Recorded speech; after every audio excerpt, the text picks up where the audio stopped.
Win big with new DRF All Access past performances. With one best-in-class product, you now get all three past performance formats. Go to DRF.com and use coupon code 1FREEPP for a free single card today. Dan Illman, Mike Beer taking a look at race number 11 at Parx on Pennsylvania Derby Saturday. It's the Grade 2 Gallant Bob, 3-year-olds going 3/4 of a mile. Let's take a look at this field. Bentornato from the rail is your 9-5 morning line favorite. This guy was third in the Saudi Derby behind two very good 3-year-olds. Forever Young and Bookham Dano got a prep last time out, going 2 turns at Charlestown.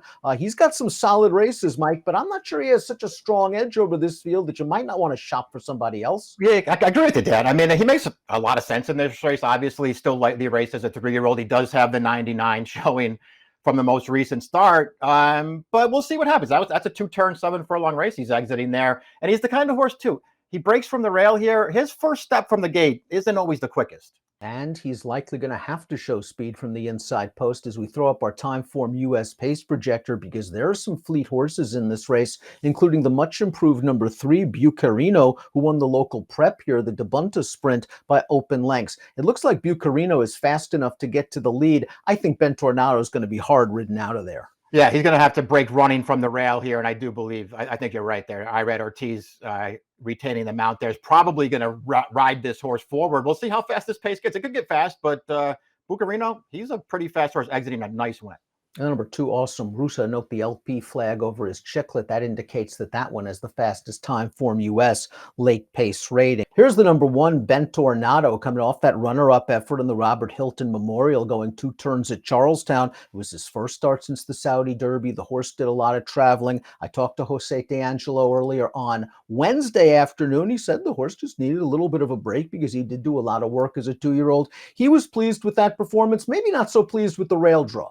Yeah, I think the rail draw could be a little bit of a stumbling block for him, but we'll see. I try not to get too caught up in post positions, Dan, but this horse is a short price on the morning line. His race at Charlestown was fine last time. That was a very competitive pace. He was involved. He lasted for second as Valentine Candy, the winner. It was a nice horse in his own right, came from off of it and closed him down. There's nothing to knock about his form, but I didn't feel like I had to take a short price on it. Awesome Rusa is turning back from a mile effort at Colonial Downs. That's a 1-turn race where he finished second behind Regalo, who came back to place 3rd in the Super Derby with an 88 Beyer speed figure. I really didn't see much of an excuse for Awesome Rusa in that race, Mike. He was up close to the pace. He ran on well to be second. Now he's got to cut all the way back to 3/4 of a mile, and there's a fear that he can be out-sprinted greatly in the early quarter. I can see that happening too. And he's just a horse who, when you get right down to it, and I know they probably like this horse a little bit. They've run him in some really nice races, and it hasn't necessarily worked out. He's got to improve to beat this field, Dan. Maybe he gets the right setup in here. If he gets outpaced early, they go fast in front of him, then he has the stamina to make a late run here. But he's got a lot working against him, I think. The 3 is Bucarino, who won the local prep over 3 of these. Let's watch that race back on August the 24th, going 6.5 furlongs. And he just showed wicked early speed from the start. He went quick.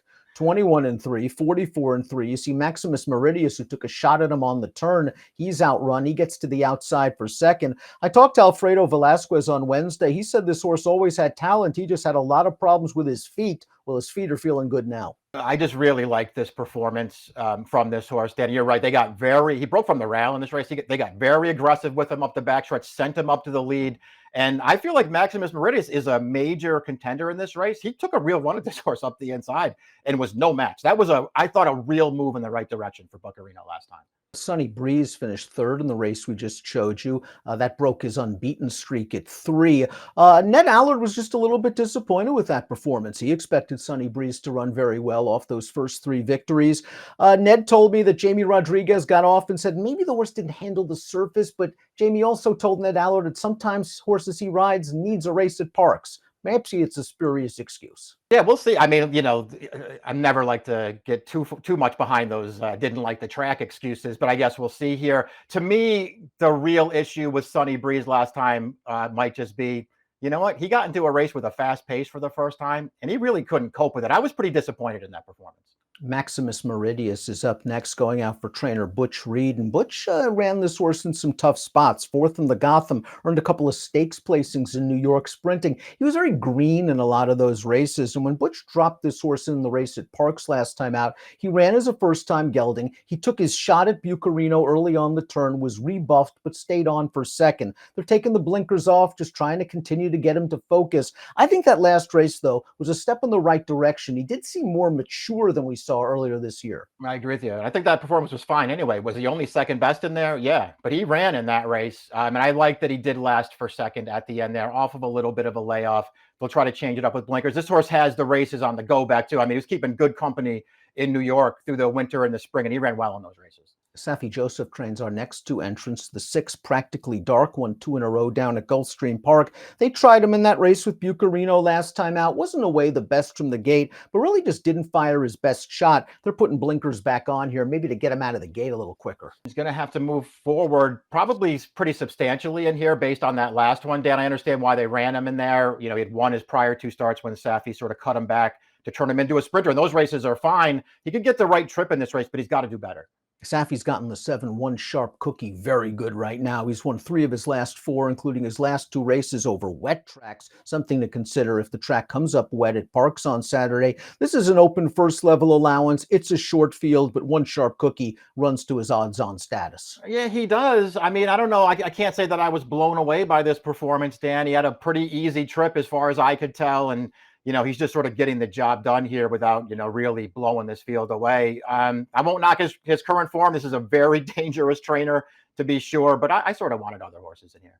Always into mischief. The number 8 is cross-centered at Churchill Downs on Saturday. The Ohio bred, if he runs here, is coming off an effort against state-bred competition in the Honey J, going 3/4 of a mile. His first race off about a 2-month layoff. He showed some speed in here, Mike. It looks like he's going to fall back and maybe finish off the board, but he's gritty. He's only beaten the neck, and the 4th place horse came back to beat Ohio bred allowance runners with an 83. He's pretty determined there. I'm with you. I felt like he was going to fade late there, and he really didn't. It's not a bad performance at all.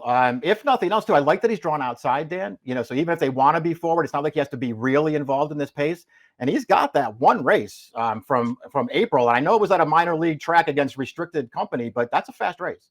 This race kicks off a 50-cent pick 4 at Parx on Derby Saturday. Let's take a look at our top selections for the Gallant Bob. Bucarino, gate to wire last time out, expecting big speed once again. Just really liked that last race. It feels like it was a breakout performance. This horse had run well prior to that, but that felt like a breakout performance last time. Dan, he really likes this racetrack too. I'm gonna take this one. I don't think he'll be the favorite.